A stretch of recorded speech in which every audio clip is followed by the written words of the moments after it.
Eu queria orar com você, Rodrigo, e com cada um que está aqui antes de nós começarmos, e aí nós seguimos aí o nosso bate-papo. Podemos?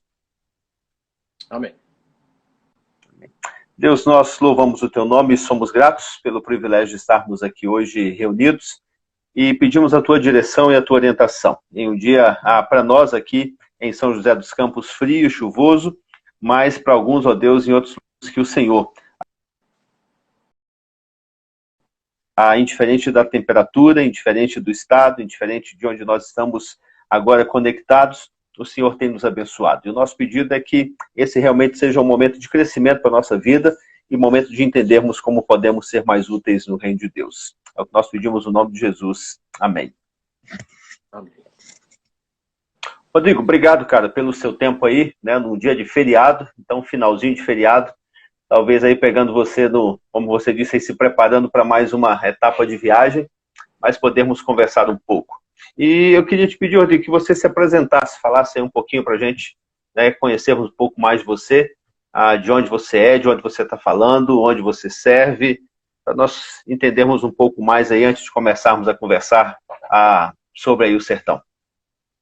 Então, eu sou o Rodrigo Bela Guarda, trabalho aqui em Natal, no Rio Grande do Norte, é onde é a nossa base missionária. Sou casado com a Alessandra, temos 2 filhos, o Davi e o Jonatas. E juntos servimos aqui em missões, né, trabalhando especificamente com povos não alcançados.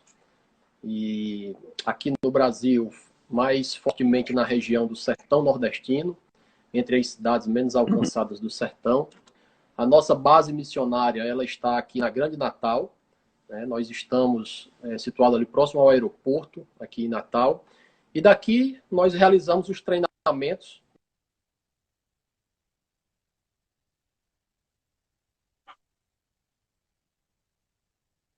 Outras regiões do Brasil,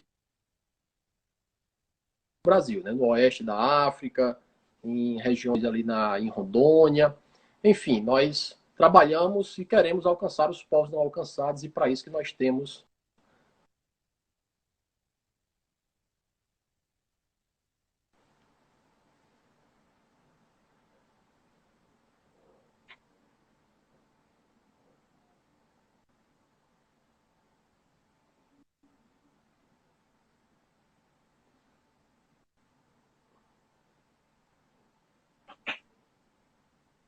Ok.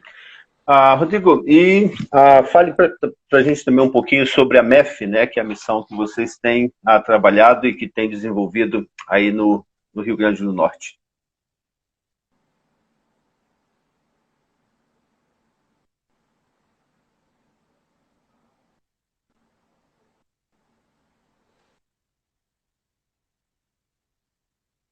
Nós estamos com uma dificuldade, talvez, da conexão do Rodrigo. Vamos só esperar para ver se nós conseguimos normalizar essa dificuldade e a gente segue daqui normalmente sem nenhum problema. Rodrigo, está me ouvindo agora? Estou ouvindo agora. Vamos lá, falar um pouco sobre a missão. Isso. Tá. Então, nossa agência missionária ela tem um foco específico em formação de novos missionários para trabalharem entre os povos não alcançados. Né? Esse é um sonho que arde em nosso coração, ver aqueles povos que ainda não ouviram falar de Jesus possam ter a oportunidade de ouvir falar sobre ele. E aí nós acreditamos que a nossa juventude ela é uma força missionária, né, que está aí disponível para a igreja, mas que precisa de uma atenção melhor, precisa de mais incentivo e capacitação para que ela possa estar aí se envolvendo em missões a longo prazo. Não apenas em um trabalho missionário de curto prazo, mas pensando em uma carreira, né, missional, onde eles estejam integralmente no campo, se possível, entre os povos não alcançados, trabalhando com a plantação de novas igrejas. Então, durante esses 10 anos, nós temos trabalhado na formação desses novos missionários, através da nossa base missionária aqui em Natal, é onde acontece a maioria dos treinamentos teóricos. Então, os jovens, eles vêm aqui para Natal, para a nossa base, recebem o treinamento teórico, e daqui, então, nós encaminhamos para o período prático nas regiões do sertão ou em outras regiões do Brasil. Então, nós fazemos essa mesclagem de treinamento teórico e treinamento prático para dar a eles ali as ferramentas, né, não somente teóricas, mas na prática também, vendo como funciona ali a dinâmica de cada contexto, de cada localidade, né, como é realmente você estar no campo, vivenciando as experiências. E ali nós descobrimos já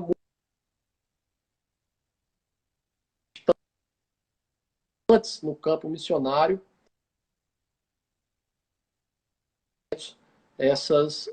novos missionários foram levantados e hoje nós temos aí várias regiões do sertão que estão sendo alcançadas por essa força missionária que foi levantada entre essa juventude. Alguns aqui do próprio sertão, né, jovens que estão aqui no sertão, que querem ser treinados, que querem participar de um treinamento, mas não tem muitas vezes oportunidade, não tem muitas vezes até informação de agências missionárias no sul, no sudeste, como ir, como fazer. E estando aqui, então, dentro do Nordeste, fica mais fácil o acesso, né, para que esses jovens estejam conosco em treinamento. Né? Até pelo contexto sertanejo dos jovens, que as famílias, às vezes, têm uma proteção muito grande com os jovens, né, que estão aqui no sertão. Então, a gente recebeu aqui, certa vez, um jovem que a mãe dele ficou preocupada demais porque o filhinho dela ia sair pela primeira vez do interior e ia para a capital. Né? Ele nunca tinha vindo numa capital, nunca tinha vindo numa cidade grande, viveu a sua vida inteira em uma cidadezinha com menos de 4 mil habitantes e aí veio para cá conosco, fez os treinamentos, né? Depois de alguns anos conheceu uma outra jovem aqui, casaram e hoje são missionários que trabalham no sertão, né, desenvolvendo plantação de igreja entre os povos não alcançados. Então, a Missão Esperança e Fé é essa organização que tem dado essas oportunidades para os jovens servirem entre os povos não alcançados.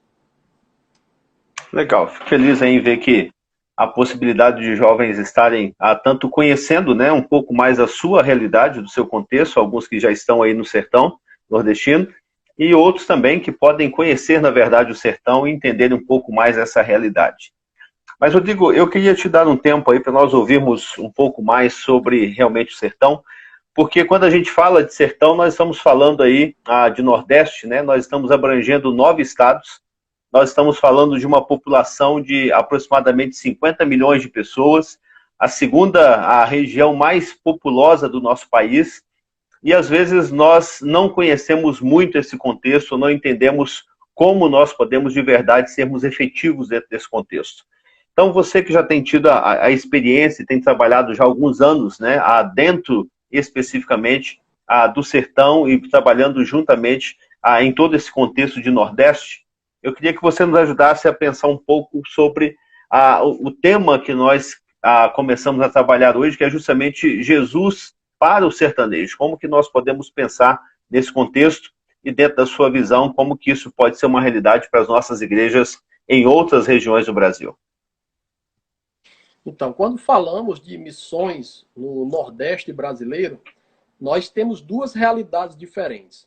Nós temos toda a costa, né, do Nordeste brasileiro, todo o litoral do Nordeste brasileiro, que vai ali desde o Piauí, né, até todo o litoral baiano, e que contemplam ali as capitais, as cidades polos maiores, né? A maioria das igrejas estão situadas nessa faixa de terra. E nós temos também o sertão nordestino. Né? O sertão é o semiárido, é uma região que está dentro do Nordeste brasileiro, aonde concentra aí a maioria da população pobre, né? A maioria das cidades que tem a sua população vivendo em zona rural, aonde os problemas socioeconômicos geralmente tenha uma maior proporção. Então, o sertão nordestino é onde está esse grande desafio missionário para a igreja brasileira. Então, nós, dentro dessa área específica do semiárido, nós temos aí uma média de mais de 8 mil vilas e povoados sem presença nenhuma do evangelho. Então, quando nós falamos de sertão, dessa região, nós devemos pensar que existem as cidades polos, as cidades maiores, nós temos as cidades menores, né, que são cidades aí até 10 mil habitantes, e nós temos as zonas rurais dessas cidades. Né? Então, se nas cidades grandes, maiores, nós temos já um número reduzido de igrejas, você imagina nessas cidades que têm até 10 mil habitantes, são menos ainda. E se partirmos, então, para as zonas rurais, nós temos aí um outro contexto, né, de maior desafio, de maior proporção. E sem falar que dentro dessa região geográfica, que é o semiárido, nós encontramos diversidade de povos dentro do povo sertanejo. Então, falávamos justamente dessa diversidade de povos que existem, né, dentro da própria região do sertão, dentro do próprio povo sertanejo. Né? Então, quilombolas, ciganos, indígenas, ribeirinhos, né, todos povos dentro do povo sertanejo, com toda a sua cultura, com toda a sua religiosidade mesclada, né, junto com a cultura do sertanejo. Então, nós temos ali uma diversidade cultural, religiosa muito grande, né, que faz com que essa região seja esse grande desafio aí que o Brasil tem, né, por causa dessa diversidade e por causa também da sua área territorial, que é muito grande. Né? Então, nós temos feito ações missionárias desde o Piauí até o Sergipe, e são distâncias muito grandes que nós percorremos até chegar nas cidades polos, nas cidades maiores, e de lá para as zonas rurais ainda é uma complicação ainda um pouco maior. Então, todo esse contexto, né, faz com que a região do sertão seja esse desafio que está aí clamando, e graças a Deus a igreja tem respondido positivamente durante esses anos, esses últimos anos, né, em direção ao sertão. Hoje nós temos literaturas específicas para o povo sertanejo, né? A AME Evangelizar criou materiais para a evangelização do próprio povo sertanejo, com um linguajar sertanejo. Então nós temos hoje várias ferramentas que observam essa cultura, observam esse contexto e que são utilizadas para a plantação de novas igrejas, que são utilizadas para a realização do discipulado. Então, nós glorificamos a Deus pelo que tem acontecido nesses últimos anos, né, mas o desafio ainda é muito grande. Né? Precisamos ainda mais de novos missionários que possam treinar missionários sertanejos, né? Precisamos de mais pastores que possam formar pastores sertanejos, e assim haver a multiplicação de discípulos na região do sertão, se expandindo então para as zonas rurais, para as vilas, para os povoados, para os assentamentos, né, rurais de sem terras, que existem bastantes aqui na região do sertão. Então todo esse desafio está aí diante de nós, e a nossa missão tem trabalhado especificamente para plantar igrejas nessas regiões menos alcançadas do sertão. Uhum. Quando nós falamos, só me lembrar aqui, né, se você que está conosco tem alguma pergunta, você pode fazê-lo tanto pelo chat ou quanto pela sua caixinha de pergunta, e no momento oportuno aqui nós vamos apresentá-las ao Rodrigo. Mas, Rodrigo, quando a gente fala, né, dessa diversidade, de um povo tão misto e com uma cultura tão mesclada, como que nós poderíamos tentar definir o que é o sertanejo e qual a sua maior necessidade para que a igreja começasse a pensar mais especificamente nesses pontos?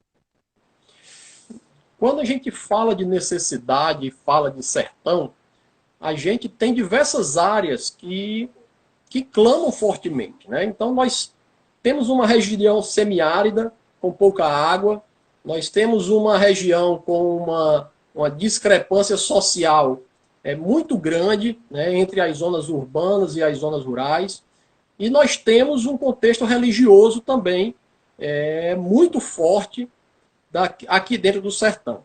Então, nós temos várias áreas que as missões e as igrejas podem buscar trabalhar para tentar solucionar problemas que existem, dificuldades, né, realidades que existem no sertão.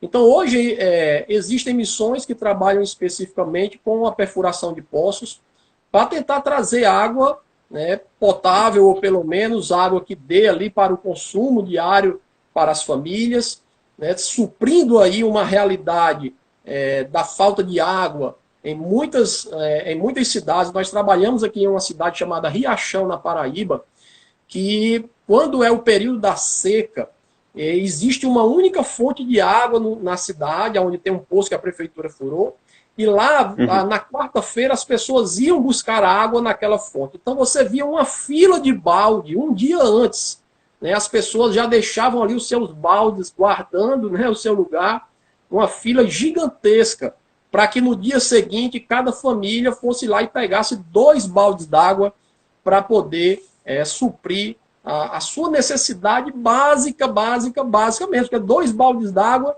né? A gente na capital não dá nem para a gente tomar banho, né? Que a gente fica debaixo do chuveiro ali, né? Se a água for quente, então aí o tempo voa, né? Mas lá não, lá essa realidade da água é uma questão, uma das realidades, né? Uma das necessidades que existe do sertão. Outras grandes necessidades que nós temos também das oportunidades de trabalho, que não existe. Como nós não temos polos industriais, como nós não temos grandes indústrias, como nós não temos grandes redes, né, que pode fomentar o trabalho, o emprego nessas regiões, então nós temos uma grande multidão de pessoas que vivem do Bolsa Família, que vivem ali de um Bolsa Escola, de um auxílio e de aposentadoria. Então, às vezes, um idoso ele sustenta os filhos, sustenta os netos com o seu aposento, né? Então, às vezes, esses idosos eles ficam até isolados, trancados dentro de casa, como nós já encontramos em algumas ações que fizemos, idosos trancados dentro de casa, em cárcere privado, literalmente, enquanto os seus filhos utilizam o seu aposento para poder se alimentar, para poder beber, para poder comprar bebida, fumo, enfim, fazer o que eles quiserem, né? Então, existe também essa outra necessidade socioeconômica, né, que dentro da região do sertão, e que dentro desse tempo, né, em que as missões têm avançado para o sertão nordestino, tem surgido também iniciativas de empreendedorismo, né, para tentar gerar nessas regiões, né, algumas iniciativas que possam melhorar essa realidade. Por exemplo, ontem mesmo eu estava conversando com 2 jovens que estão lá com os missionários que nós enviamos lá para Várzea Alegre, no Ceará, e eles são de Criciúma, Santa Catarina, e eles estão lá para fazer um mapeamento na cidade de Várzea Alegre, porque eles querem iniciar o projeto de uma agência de marketing digital para tentar fomentar empregos e a consciência da importância do marketing digital para o desenvolvimento econômico daquela região. Então, são iniciativas como essas que têm vindo também suprir essa outra necessidade do que diz respeito de emprego. E a grande necessidade que move nós, missionários, é a necessidade do conhecimento da pessoa de Jesus. Essa daí é a grande realidade que nós encontramos e que, para nós aqui da Missão Esperança e Fé, tem sido a prioridade de trabalho. Fazer com que as pessoas conheçam a Jesus. Fazer com que comunidades possam ter grupos de pessoas capazes de comunicar o Evangelho com o seu vizinho, com as pessoas que estão próximas ali a elas, né? Então, nós temos muitas localidades com pessoas que nunca ouviram falar do Evangelho de Jesus. Ou se elas ouviram falar, é de um evangelho histórico completamente distorcido, né? Como na cidade de Grangeiro, lá no Ceará, que nós fizemos um projeto de plantação de uma igreja lá em 2014, e nós evangelizamos lá um homem que ele fazia parte de um grupo de penitentes, que durante o período da Semana Santa eles se autoflagelavam, né, em busca da remissão dos seus pecados. E conversando com ele falou algo interessante. Ele disse: olha, eu sei o nome dos 3 principais apóstolos de Jesus. E a gente ficou olhando para ele assim, e ele disse assim: qual é o nome deles? Ele disse: foi o padre Cícero, foi o Frei Damião e foi Lampião. esses foram os 3 apóstolos que Jesus mais andava com eles, né? E a gente ficou até achando que era brincadeira, né? Que ele estava ali tirando onda com a gente. E a gente falando com ele, e ele falando sério. Ele disse, não, realmente esses aqui foram discípulos que andaram com Jesus, muito próximos e tal. E quando nós pegamos ali a Bíblia, né, e a Bíblia dele, né, que nós pedimos, o senhor tem Bíblia em casa? Ele disse, eu tenho, mas é da lei dos católicos, não é da lei dos crentes, né? Ele disse, não, mas pegue lá que dá certo, né? A gente pegou ali e leu para ele, ele ficou impressionado, chamou a filha dele para poder ler o texto, porque não estava acreditando no texto que a gente estava lendo.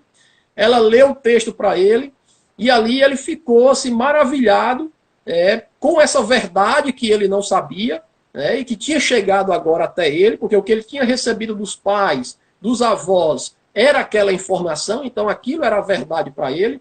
E quando a verdade chegou, ele então olhou para a gente, né, e falou e disse, olha, se Jesus já levou as chicotadas por mim, então eu não preciso mais na Semana Santa me chicotear para que os meus pecados sejam perdoados.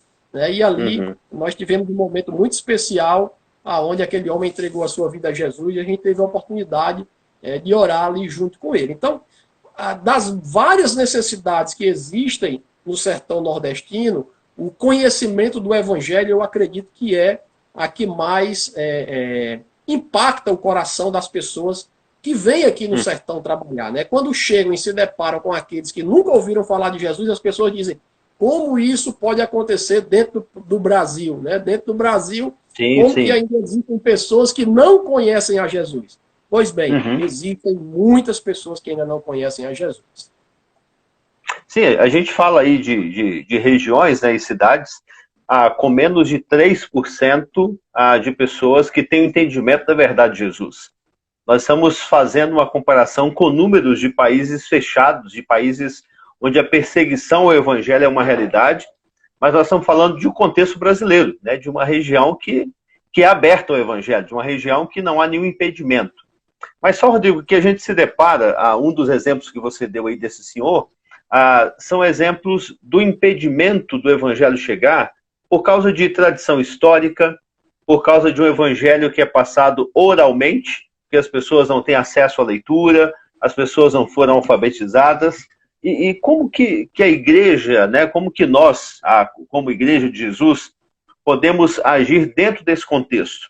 Porque o que você está me dizendo, assim, é impossível nós desvincularmos, quando pensamos em Nordeste, e quando pensamos especificamente dentro do sertão, é impossível desvincular Evangelho de Jesus com o Evangelho temporal, que sacia e que supre a necessidade desse tempo.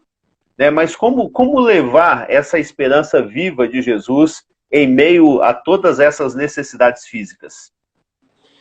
É um desafio, né? E, ao mesmo tempo, também é maravilhoso quando a gente vê o poder que o Evangelho tem de transformar uma região aonde ele chega. Muitas vezes a gente acha que tenta-se fazer essa dissociação, né? Se você pregar o Evangelho, você não está ajudando no social. Se você fizer o social, você não está ajudando no Evangelho. E isso é uma distinção perigosa, porque acaba gerando essa polarização que nós temos hoje aqui no Brasil, da missão integral com a missão, né, histórica de pregação, de evangelismo e tal, gerando toda essa confusão na mente de muitas pessoas. E aí, eu vou fazer um trabalho social ou eu vou pregar o evangelho? Mas o que nós temos visto é que aonde o evangelho chega, a transformação começa a acontecer. Quando o evangelho começa a chegar no coração das pessoas, o entendimento do conhecimento da palavra, dos princípios, da verdade, a sociedade daquela comunidade, daquele povoado, ele começa a mudar. Então, as pessoas que só queriam beber, elas param de beber, elas deixam agora de estarem consumindo droga, e com isso elas começam agora a procurar uma nova oportunidade, procurar algo para se fazer. E aí, então, oportunidades começam a surgir, porque o próprio Deus que alcançou começa a abrir oportunidades para que o sustento chegue para aquelas famílias que ali estão, né, para aquelas pessoas que estão ali trabalhando, e a transformação começa a acontecer. Em contrapartida, a gente também vê muitos lugares onde, se a gente chegar e simplesmente der emprego para todo mundo, a gente vai causar um caos dentro daquele lugar. Porque as pessoas vão ter dinheiro para comprar mais droga, vão ter mais dinheiro para se prostituir. Então, assim, se a gente polariza para um lado e para o outro, a gente acaba caindo em um problema ainda maior. Então, eu acredito que essas duas ações, elas devem caminhar juntas. Né? Se você tem condição de, junto com o Evangelho, levar iniciativas de desenvolvimento comunitário, glória a Deus por isso.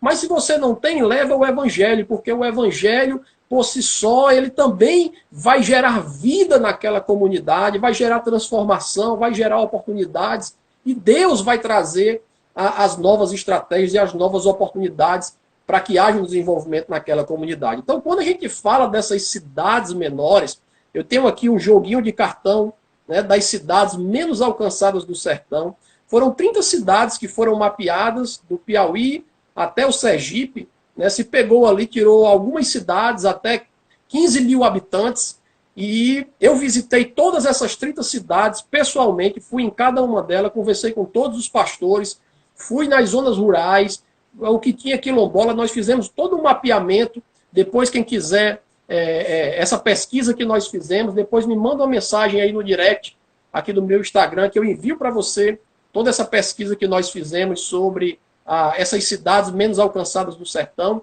Então, quando a gente fala dessas cidades, olha só, eu vou pegar uma aqui, chamada Riachão, na Paraíba, aquela cidade que eu falei aqui há pouco tempo. Essa cidade ela tem 44% de analfabetos. Né? Imagina Uau. Essa realidade. Né?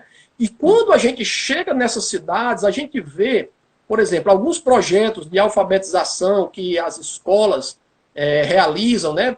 Até para poder ganhar os auxílios que vêm do governo federal e do governo estadual, para que as escolas estejam fazendo essas iniciativas, elas tentam acelerar a alfabetização, entre aspas, dessas pessoas, para poder lançar no sistema que aquela pessoa está alfabetizada.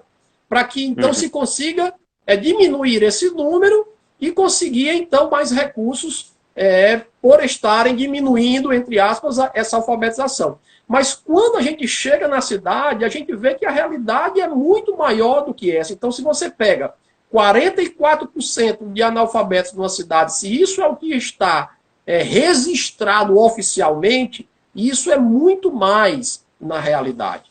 Então, quando nós chegamos para compartilhar o Evangelho com essas pessoas, nós temos que usar de várias estratégias para poder fazer com que elas compreendam o Evangelho e não aceitem apenas a religião da lei dos crentes, mas elas entendam o Evangelho.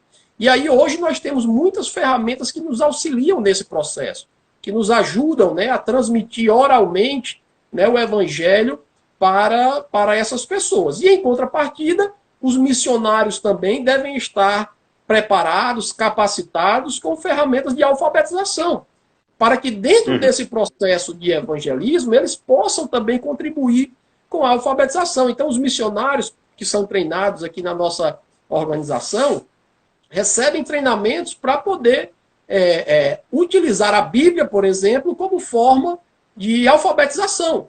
Então, nós temos como exemplo o casal de missionários que está lá em Vaze Alegre. Eles hoje têm na zona rural salas de aulas onde tem vários idosos, jovens, que estão sendo alfabetizados ao mesmo tempo que estão também tendo conhecimento da palavra de Deus. Então, são estratégias, né, que vão surgindo, que vão chegando até as nossas mãos, as mãos dos missionários, e dentro de toda essa realidade, essas necessidades, tanto físicas como espirituais, o Evangelho vai chegando, vai transformando e Deus vai sendo glorificado. Amém. É impossível, né, nós dissociarmos o evangelho espiritual do evangelho prático. Então é preciso, né, que as pessoas entendam que nós levamos sim a palavra de esperança, e essa é a necessidade que nos move, na verdade, porque a necessidade maior que a gente entende, pelo qual fazemos evangelismo e missões, é espiritual. Mas é impossível também a gente chegar onde a pessoa tem necessidade de água e falarmos só da água da vida, né, sem que pensemos em cavar um poço, em levar um filtro, enfim, em fazer uma maneira com que a família tenha água potável e água para suprir suas necessidades.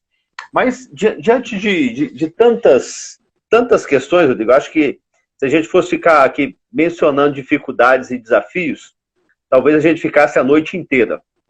Mas das suas experiências, qual foi a maior dificuldade que você já se deparou para pregar o evangelho para o sertanejo ou dentro do sertão aí do Nordeste?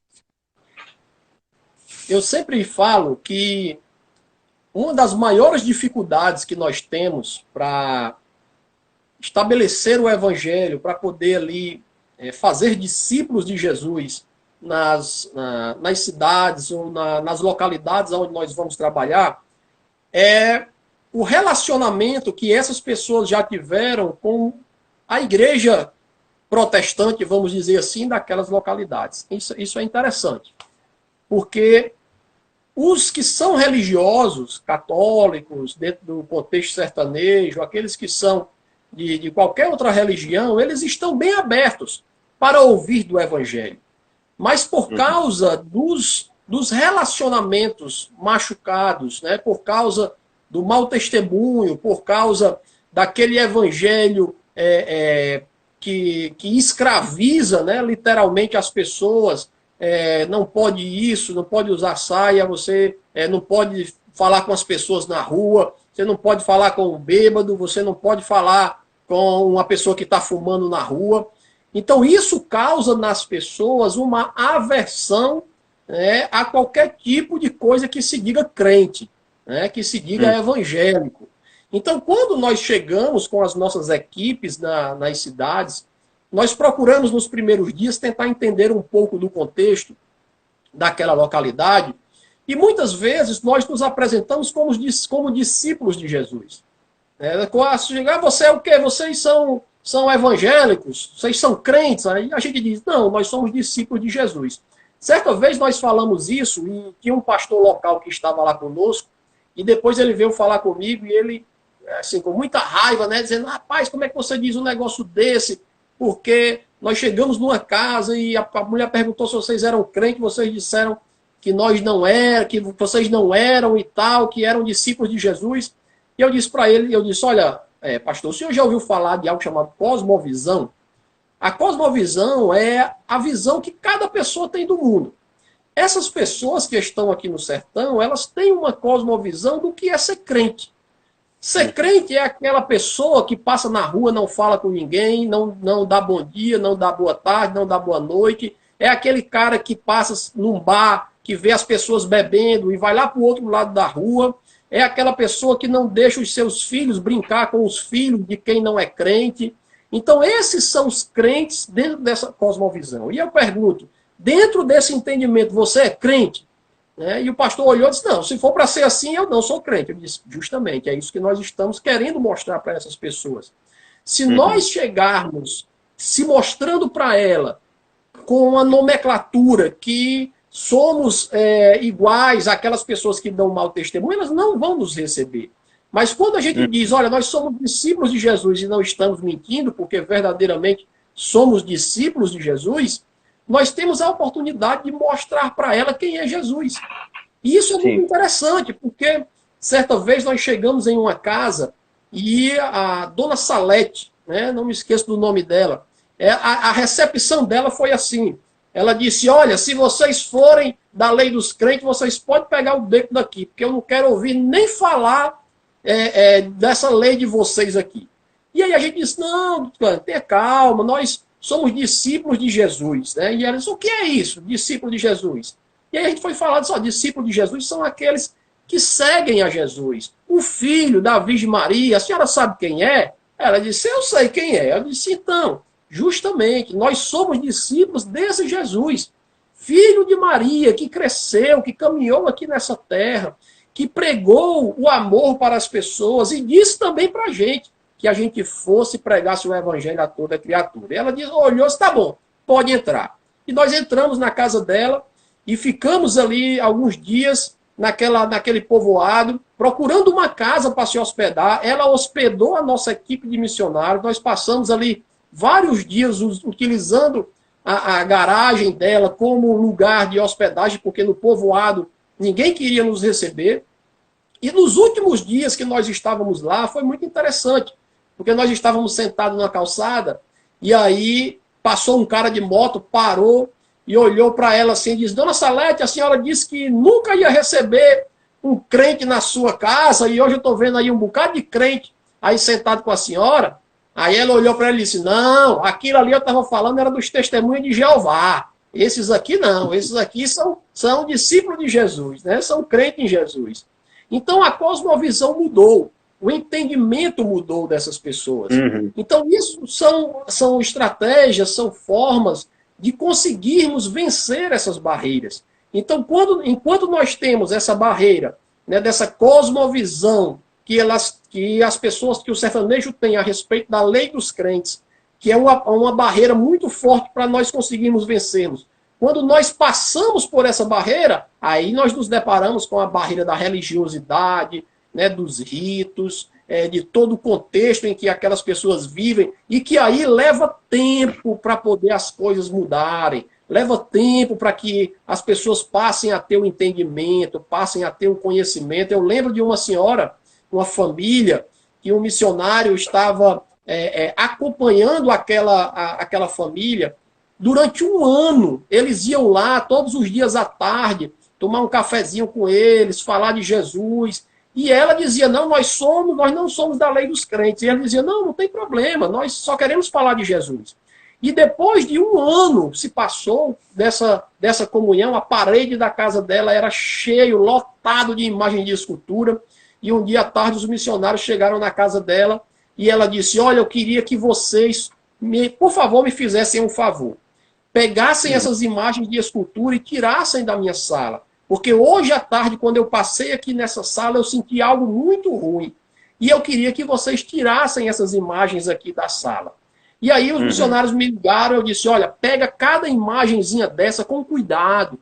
Pega um saco, coloca essas imagens com cuidado. Não vá pegar, quebrar a imagem, bater no chão. Não faça nada disso, porque existe um laço emocional. Você tem que entender que essas pessoas estavam desde a menor infância vendo seus pais adorarem essa imagem, vendo os seus pais orarem ali para aquela imagem. Eles cresceram fazendo isso. Então não faça isso. Pegue cada uma com cuidado, coloque dentro do saquinho, junte todas, leve. Aí quando chegar lá dentro do mato, aí vocês pulam em cima, dança, sapateia, falam língua estranha. Aí vocês fazem o que vocês quiserem.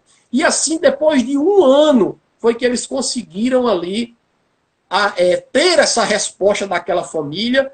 Né? Eu acredito que elas foram alcançadas desde o momento em que eles abriram o coração para se relacionarem ali com o missionário. Eu acredito que naquele momento eles foram alcançados, mas o processo de transformação, às vezes, leva anos. Né? Leva-se tempo. E isso é que os missionários que vêm trabalhar no sertão, nesse contexto, precisam entender. Às vezes, a semente ela não vai surgir ali instantaneamente, às vezes vai levar tempo. E nós precisamos investir em tempo, oração, comunhão, pregação, formação daqueles discípulos, para que eles possam, então, crescer, amadurecer e florescer para a glória de Jesus. Uhum. Bom, duas informações aí muito importantes, né? E, ao mesmo tempo, até chocantes, quando pensamos aqui que a maior dificuldade para que o Evangelho chegue até as comunidades tem sido justamente aqueles que se dizem conhecer o Evangelho. Então, isso é assustador, né? Pensar que a Igreja de Jesus se torna o maior empecilho para que o Evangelho seja anunciado. Uma coisa interessante, Fábio, olha só. Mês passado, um casal de missionários nossos que está em Monteirópolis, do Alagoas, eles ligaram para mim, né, porque estavam assim, muito aperreados, porque uma certa denominação lá da cidade estavam perseguindo literalmente eles. Né? Eles alugaram uma casa na frente da casa deles e eles colocavam a caixa de som, né, na porta da casa desse missionário, e o pastor falava coisas assim terríveis contra eles, né? Falando mesmo, batendo. E quando eles faziam visitas nas casas, quando eles saíam dessa casa, esse pastor mandava as ovelhas dele irem na casa dessa pessoa para poder falar mal dos irmãos que estavam indo lá, né? Você imagina que loucura é essa, né? A Igreja Católica, né, que na nosso entendimento seria a maior resistência, tranquila, não fazem nada, não dizem nada, não impedem da gente fazer trabalho, ações, pelo contrário, às vezes até ajudam em alguma coisa para montar uma tenda, para fazer alguma coisa, mas em contrapartida, a religiosidade protestante se torna uma grande barreira. Ó, um novo tipo de idolatria, né? Idolatria da denominação e da sua religiosidade. Agora, um outro assunto que você abordou aí também, que é muito importante, né, Rodrigo, para a gente pensar, isso em qualquer contexto de cidade, em qualquer região, é com relação ao respeito e à tolerância com as pessoas. Né? O evangelho, ele não se impõe, o evangelho, ele não é obrigatoriamente empurrado para as pessoas, mas o evangelho, ele tem que ser compartilhado de forma madura, compartilhado de forma que as pessoas realmente se identifiquem com o evangelho. E geralmente há um contraste muito grande, porque quem sai para fazer uma ação missionária ou quem vai participar de uma campanha de alguns dias, ele sai daqui do Sudeste imaginando o seguinte: eu vou agora para arrebentar com tudo. Hoje as pessoas vão entender o Nordeste antes da minha vida e depois da minha vida, porque eu vou ganhar todo mundo para Jesus. E, na verdade, eu acho que a gente deveria sair daqui com a visão de que eu vou aprender, né? Eu quero desenvolver uma cosmovisão, como você disse, e realmente entender o contexto e permitir que as pessoas vejam Jesus de uma forma mais branda e muito mais relacional do que um Jesus empurrado goela abaixo. Eu sou um entusiasta das ações de curto prazo dentro da seguinte visão. Eu acredito que as ações de curto prazo, elas podem ser uma grande oportunidade para abrir caminhos de relacionamento. Então, as ações de curto prazo, ela tem um poder muito forte de criar um impacto na vida das pessoas, a curto prazo falando. Então, quando nós saímos com as nossas equipes para as nossas escolas de missões que duram 17 dias, nós temos 6 dias de período teórico e depois nós temos 11 dias de período prático nessas localidades. Então, durante esses 11 dias, nós focamos todo o trabalho no evangelismo, na oração e no relacionamento. Quando nós abrimos portas de relacionamento nessas localidades, nós temos um caminho aberto para que o missionário possa vir e estabelecer, então, estacas, né, firmes que possam, pouco a pouco, ir avançando com o conhecimento do evangelho na vida dessas pessoas. Então, se uma grande barreira é conseguirmos alcançar e se relacionar com essas pessoas, por que não usar, então, o impacto de curto prazo, aonde vem pessoas do Sul, do Sudeste, do Centro-Oeste, de vários lugares do Brasil? Nós recebemos pessoas aqui de quase 26 estados do Brasil, quase todos os estados do Brasil vêm para cá. Então, pessoas de cultura diferente, língua diferente, contexto diferente. Então, isso causa um grande impacto na cidade. E as pessoas que nós nos relacionamos, que nós alcançamos ali nas casas, compartilhamos, oramos, brincamos com elas, com as crianças, uma porta de relacionamento se abriu. Então, a partir daquela ação, o missionário ele fica naquela cidade dando continuidade ao relacionamento que foi aberto lá atrás. Então, se nós, de forma consciente, de forma inteligente, utilizarmos essas ações para construirmos portas de relacionamento, toda caravana que viesse, né, de qualquer canto do Brasil, ou mesmo aqui do Nordeste, em direção ao sertão, seria uma grande bênção. Mas nós temos essa dificuldade.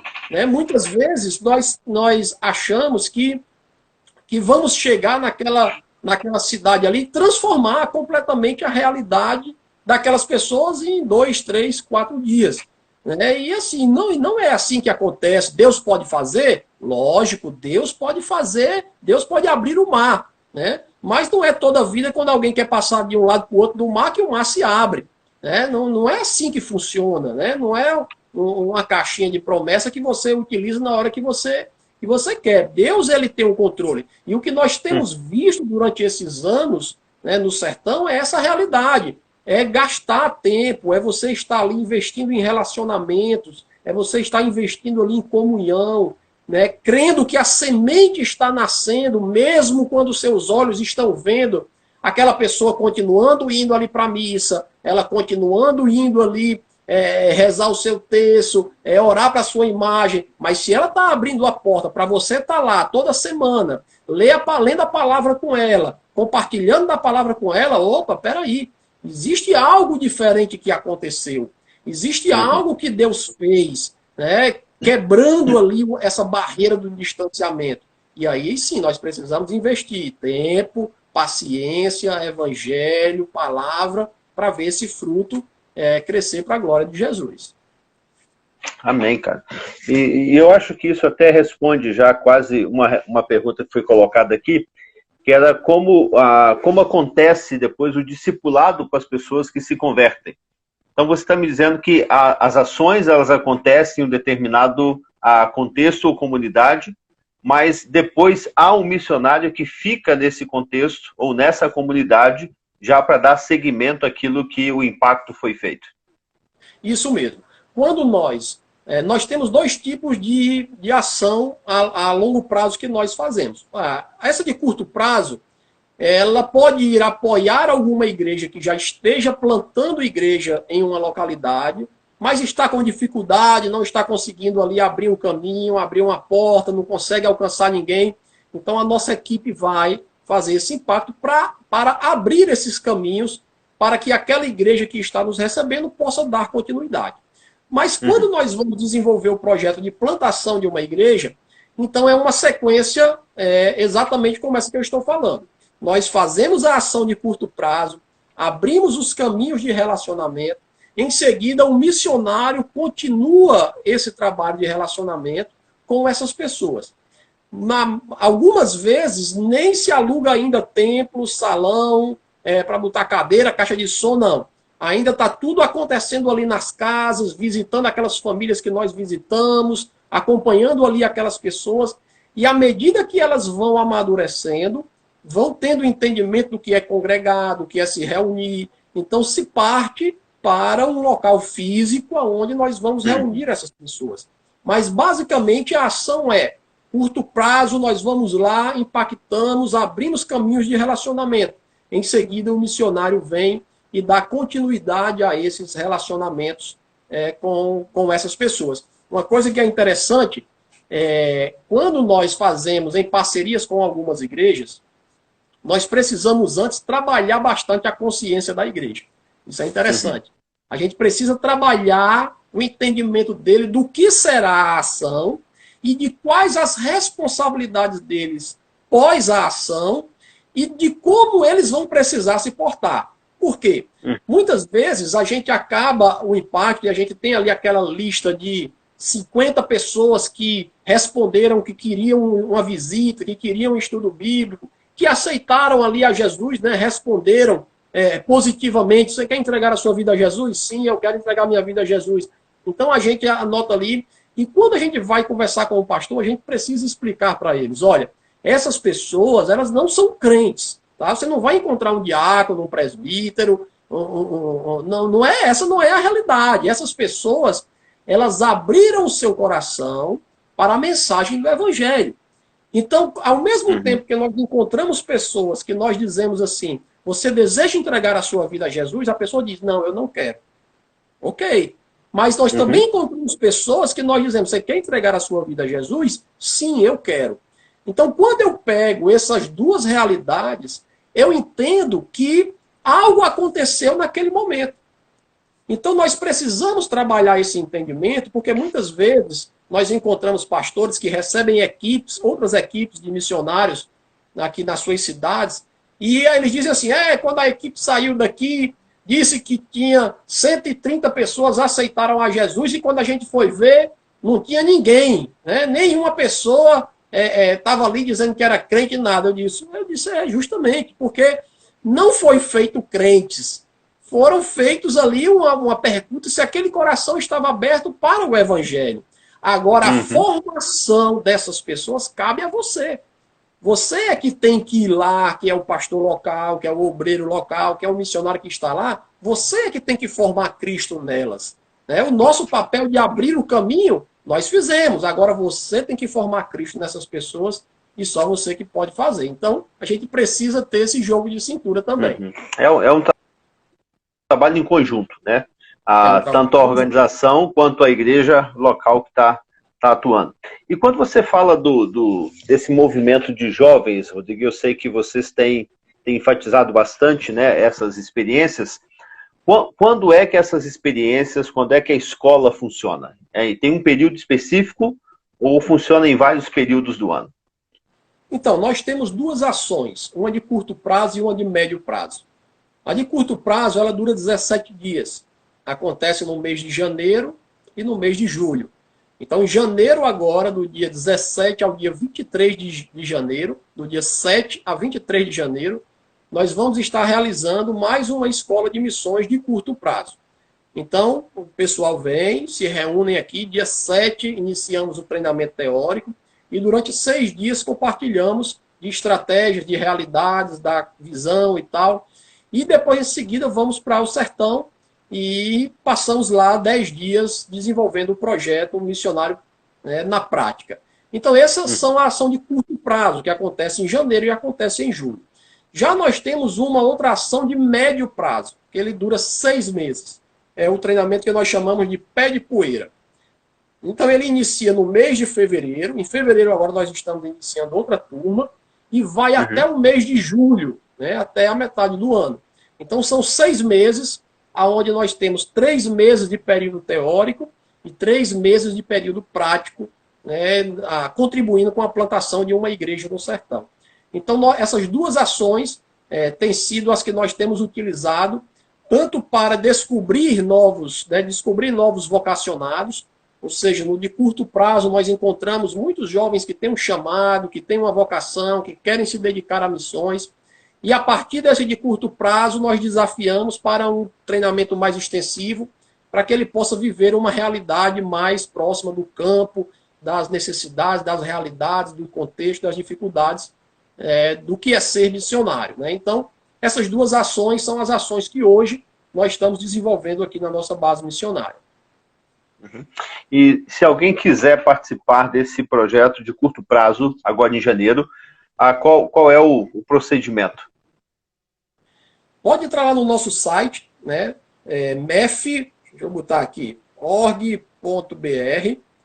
Nesse site aí, que acabei de colocar nos comentários aí, você pode entrar lá nele depois e mandar uma mensagem, vai ter falando tanto de curto prazo como de médio prazo. Você pode entrar em contato conosco e a nossa equipe vai falar aí com você, vai encaminhar para que você possa estar conosco aqui em janeiro ou quem sabe em fevereiro, nesse período mais extensivo. Ou então vai no meu Instagram aí, manda um direct para mim, tá? Que eu te mando as informações, passo para você aí o que você precisa saber para estar conosco no mês de janeiro. Mas a partir de que idade, Rodrigo, vocês hoje trabalham com jovens? Essa de curto prazo, nós recebemos jovens até de 16 anos, com as cartas de autorização dos pais, né, que enviam para que a gente possa estar recebendo eles. Então, a partir de 15 anos.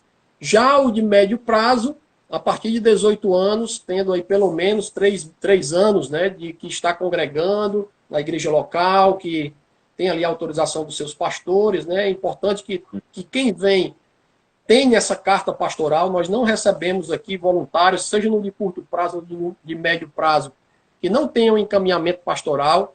Existem formulários que os pastores têm que preencher para poder nos enviar, para que a gente possa, então, entender melhor como nós podemos contribuir tanto com o jovem que está vindo, como também com a igreja a qual aquele jovem vai voltar após o treinamento.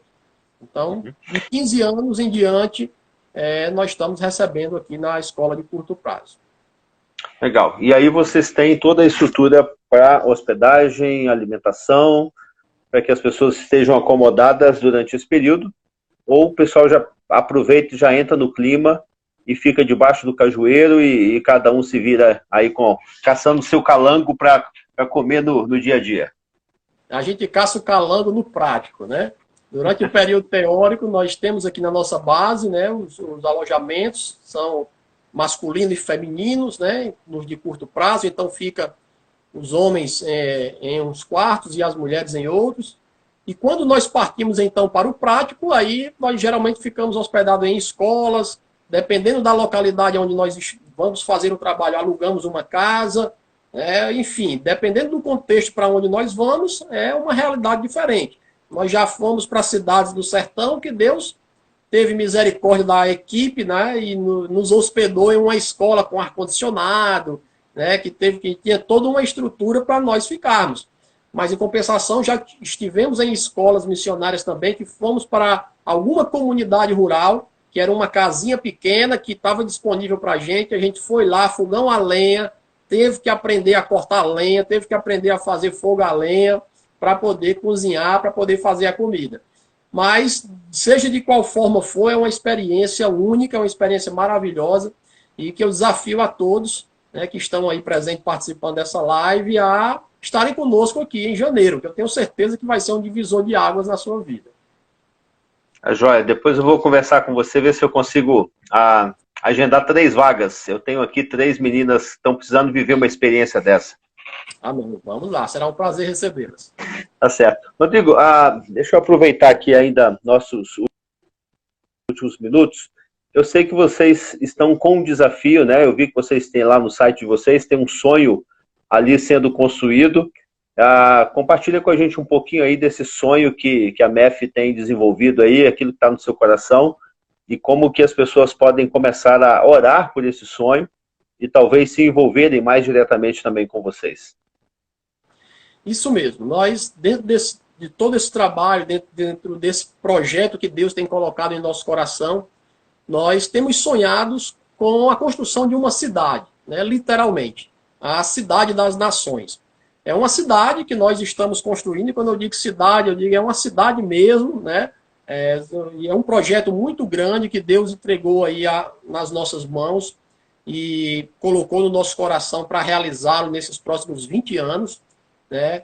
Que é a construção de um local onde nós vamos poder treinar e formar jovens para serem missionários entre os povos não alcançados.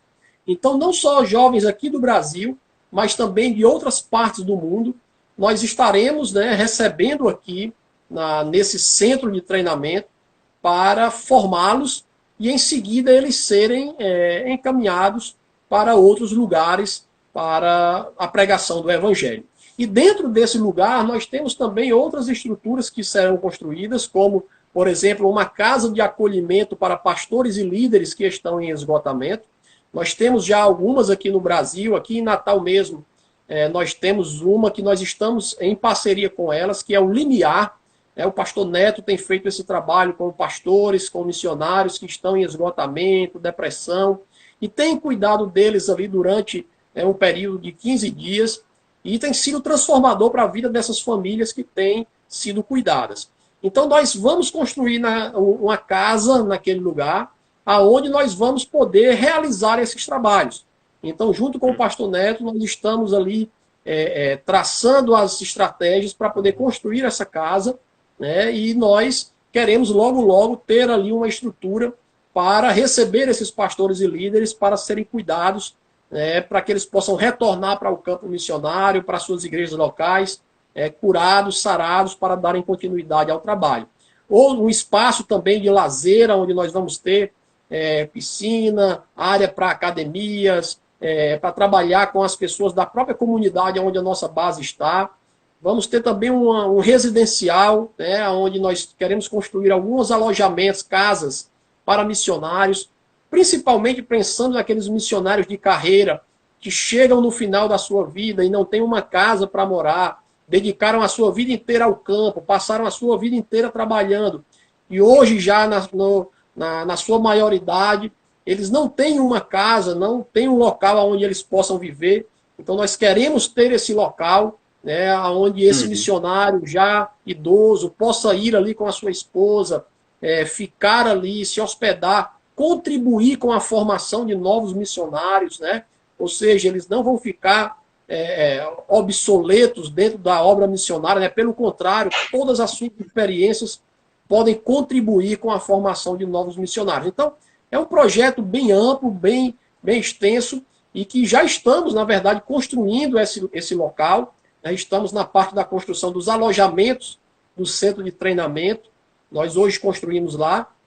E estamos terminando também de pagar as prestações dessa área, né? Que nós compramos uma área muito grande, são 52 mil metros quadrados, né? São 5 hectares ali ao lado do aeroporto aqui de Natal, uma área maravilhosa, e nós estamos nesse desafio, né? Terminando agora as últimas prestações, graças a Deus, né? Terminando de pagá-las, mas já com a mão na obra para construirmos esse lugar e termos aí um lugar de treinamento, de formação aqui no Nordeste brasileiro. Esse é o nosso sonho. Se você deseja conhecer um pouquinho mais, manda um direct aí para mim que eu te explico melhor o projeto. Manda o projeto também para você. Nós temos todo ele em PDF. Então, se você tem interesse em conhecer um pouquinho mais, depois entre em contato conosco aí que eu te envio o projeto para você ficar um pouco mais sabendo como será todo o processo. Amém. E lembrando que lá no site tem informações também, né? E tem forma de contato. Então, só me lembra aqui se eu estiver errado, mas o site é mef.org.br, não é isso, Rodrigo? Isso, justamente, mef.org.br, pode entrar lá, e lá você vai ter informações, vai ter formulário de contato também, você pode entrar em contato conosco, tem também uma área de doação, quiser fazer uma doação, pode fazer também lá, enfim. Lá você vai ter todas as informações do nosso trabalho. Tá joia. Rodrigo, e qual a forma que nós podemos orar especificamente por você e sua família? Primeiramente, eu queria pedir oração por essa viagem que nós estamos fazendo. Eu e a Alessandra estamos saindo hoje de madrugada, vamos para São Paulo, lá para Jundiaí. E de Jundiaí nós queremos ir a Curitiba, e de Curitiba ir a Santa Catarina. E nós vamos estar visitando algumas igrejas, alguns parceiros, apresentando o projeto, apresentando o trabalho que nós realizamos. E o meu pedido de oração é que possamos ter ali de direcionamento, né, possamos entender o que Deus está querendo fazer com cada visita, com cada contato, com cada relacionamento, com cada igreja que nós vamos estar em contato. Então, ora por nós nesse sentido, porque é uma viagem muito importante, tanto para nós como família, né, porque também levantamos parte do nosso sustento dessas igrejas que nós visitamos, como também para os projetos que nós desenvolvemos. Então, meu pedido de oração, ora para que Deus abra portas e nos direcione em todos os caminhos por onde nós vamos nesses próximos 10 dias aí que vamos estar viajando. Joia. Então aí você que está com a gente, lembra aí de estar orando pelo Rodrigo e família, pelo tempo de viagem, orando pelo projeto da cidade que eles estão aí construindo, pelas novas turmas que acontecem em janeiro, né, as turmas de curto prazo, e as turmas de médio prazo que acontecem em fevereiro. Se você quiser mais informações ou conhecer um pouquinho mais a MEF, você pode aí mandar um direct para o Rodrigo, ele está pronto aí para te ajudar e te dar as informações necessárias, ou você pode estar no site também da mef.org.br e lá você tem as informações. Rodrigo, muito obrigado pelo seu tempo, que Deus abençoe sua vida, que Deus te dê um bom tempo de viagem. Talvez nós não consigamos nos encontrar por aqui, você vai estar um pouquinho distante de São José dos Campos, mas se Deus nos permitir, no início do ano nós já temos aí uma data agendada e nós vamos poder aí ter um tempo junto e poder compartilhar um pouco mais daquilo que Deus tem feito na sua vida. Amém, obrigado, Fábio. querido. O prazer foi todo meu estar participando aí desse tempo, que Deus possa nos abençoar em nome de Jesus.